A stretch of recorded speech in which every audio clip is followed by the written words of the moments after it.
quand j'étais petit, on me donnait de l'argent de poche.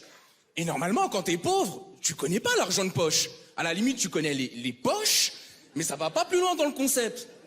Et une fois, j'étais tranquille chez moi, j'étais petit, tu vois, et il y a mon père qui vient me voir, il me fait excuse-moi, Jérémy, est-ce que je pourrais te parler quelques secondes? Moi, je lui dis oui, j'ai quelques secondes à t'accorder.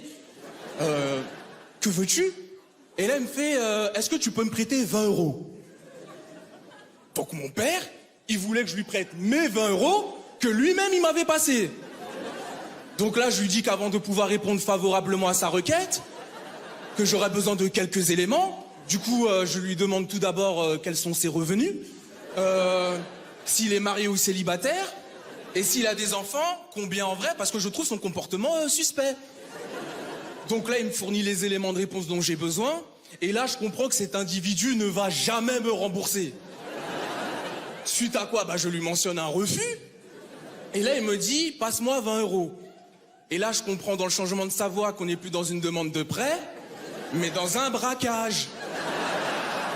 Et là, il commence à amorcer un mouvement du revers de la main. Là, je vois carrément, on est dans un braquage à main nue. Le type a clairement confiance en lui. Là, je rétorque avec une flexion-extension qui veut dire « Oui, j'ai peur, mais je suis pas une salope ». Mais bon, le regard est menaçant, le type a l'air dangereux, je finis par lui donner mon billet de 20 euros. Et là, il prend mon billet et il part avec. Et c'est pas pendant qu'il part avec, il vérifie si c'est un vrai. En plus, quand il me donne de l'argent, il est même pas sûr.